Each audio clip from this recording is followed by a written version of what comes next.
Lesson 1.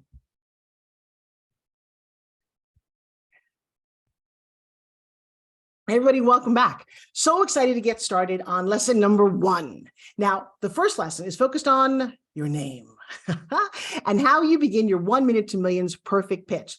It is aptly called the name game. Now, throughout this process, we're going to be able to fill out the 1 minute to millions template together. We're going to do this one line at a time, and I promise I am here to help you go through this, but you've got to trust in the process. So I love to begin with a touch of mindset and the word surrender.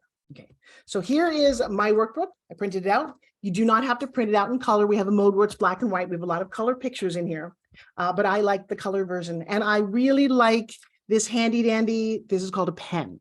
Yeah, there's something about writing it down. Okay, so I've got my workbook, you've got yours. Let's turn to, the first part says success begins with you. You can meet me, how to use the course in the workbook, the perfect pitch, and then, the word surrender. All right, I want you to see this word surrender. And what you're going to do is you're going to write a few sentences of limiting beliefs that you have when it comes to trainings. Just start with like, oh, Forbes, this is so basic. Really, I already know this. My name, come on, is she serious? My other coach says blah, blah, blah, blah, blah, and so on and so on.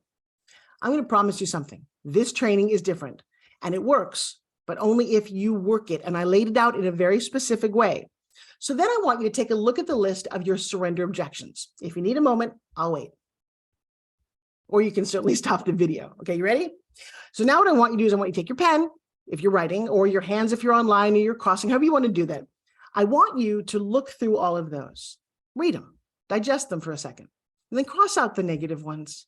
Just let that stuff go. You know, when you were a kid, you learned all kinds of things that you didn't know how to do, and you didn't question going, is that the right way for baseball? Why is it when gymnastics has, you just listened. So I want to take you back to being a little one and just listen. The system that I've got here works. And if you fight it, you're going to be where you've always been. And that's not why you signed up for this, okay? What I would like you to do is to say out loud, say, my new life starts here. Can I hear you? That's right. My new life starts here. It starts now. I am crafting my perfect pitch and nothing can stop me. No, seriously, you got to say the nothing part. I'm listening to you. All right. So when it's time to introduce yourself, you just have to say your name, right? And that sounds simple. Everybody, hi, my name is blah, blah, blah, fill in the blank. But what if I told you that because you have said your name so many times in your life, you don't say your name in a meaningful, audible way anymore? You just don't. Now, I'm not saying maybe you, but have you ever met somebody and they say, hey, hi, my name is really nice to meet you. And you're like, wait, what? And then you're uncomfortable. They either said it too fast, or maybe it's a name that you've never heard before. And then, oh no, now it's too late. The initial introduction's over. You didn't grasp their name. And now what are you going to do, right? You feel like an idiot. I mean, if you're like me, no, you wait for someone else to meet them or greet them or call them by their name so that you don't feel embarrassed. Let's not let this ever happen to you. I've got a solution. So you don't want to miss out on this golden opportunity straight out of the gate. I want you to be a little strategic. So you're going to say your name clearly. Then you're going to pause for a second. Give people a good chance to go, oh, good name. And you want to, let me show you what it sounds like. So rather than saying, hi, my name is Rose, nice to meet you. I'm a TV host. Blah, blah, blah, blah. Wait, what was my name? Oh, you didn't catch it? And then they might say, okay, I'm sorry. So my name is Forbes. Forbes Riley. Forbes is in the magazine. Or, hi, I'm Forbes Riley, celebrity TV host and queen of the perfect pitch. Think about this. When you're saying all this, what do you want to achieve? So you've already heard it. You know your name. You want to make them feel comfortable. You want to give the listener that little moment to hear your name and hopefully remember it. They then remember who you are. And come on, you really do want to make sure that that's what they do. So open your book. There it is. Look at that. Now it's your turn. And I want you to write down your name. Okay. So we are in the section right here to clarify. It says the name game. There's the video. That's you watching me right now. Action steps, say fill in the video. And then you're going to fill in the next blank. So, and I have a whole list of them. It's my first name is. Now think about this for a second. I was named for, or my name means, my last name is it my maiden name? Is it a different name? Does the name, I like the name? And I want you to write the answer to all of these things. Now in this training, I truly believe this is your superhero. You're going to write it down. You're going to look at it. You're going to look at your name, for example, and imagine saying it for the very first time. Now, the written exercise that I recommend that you do this. And where did you come from? Do you like your name? Because there's so many things associated with your name that you don't realize. Like if you've never liked the sound of your name, hi, I've seen people do that. It's like, really, do you not like your name? Oh, well, I'm named for so-and-so. They go into this long story. Hi, my name is Forbes. Forbes Riley, Forbes as in the magazine. Please take a moment to do these exercises. And again, you can stop the video or you can keep going. Now, some of you have very unusual names. You need to know that. Trust me, Forbes, very unusual name. Before I really nailed this exercise down, and the reason I do this with you, is it when something like, oh, hi, so Forbes, is that your last name? Oh, no, Riley's your first name. Yeah. I'd be like minutes wasted talking about which direction my name goes in, or if they heard it right. I don't need to do that.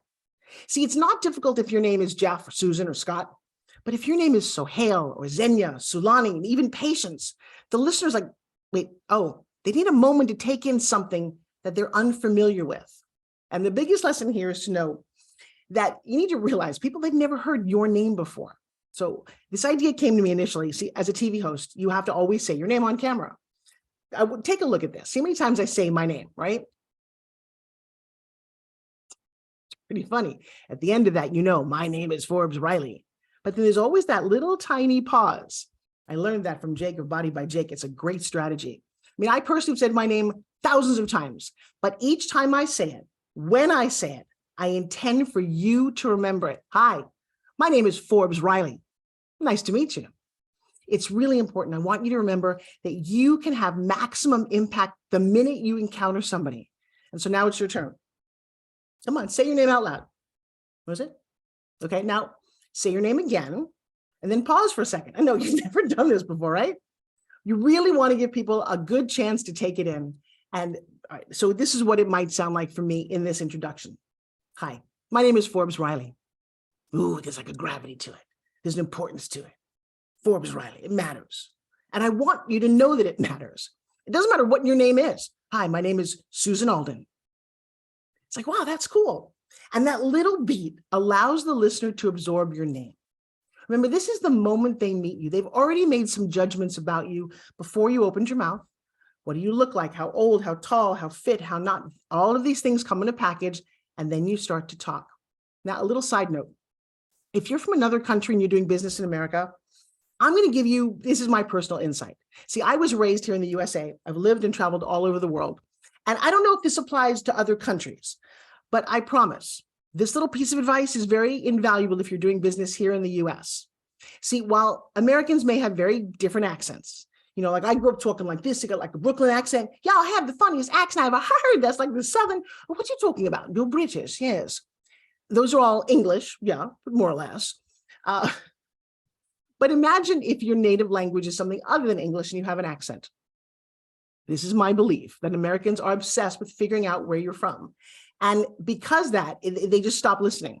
So I watch this with my Asian friends. Oh, so what are you? What a strange question. I'm human, right? But oh, no, are you Korean? Are you Vietnamese? Are you Chinese? Oh my gosh, why do we care? But we seem to. So I want you to make it to your advantage. You can actually weave in the country of origin so it's not an issue anymore. You can help people get your name right. Plus, they're going to stop that wondering about where you're from rather than focusing on who you are right now, right here. One of my favorite clients, his name was Heinrich Nielsen. Heinrich, it's like Henry in Swedish. Funny, he was my client for 14 years. You know, it's funny. I've never forgotten that example. It helps make you memorable. All right. Now that you know your name, you practice your name, come on. How about we get to the good stuff? I'll see you in the next lesson.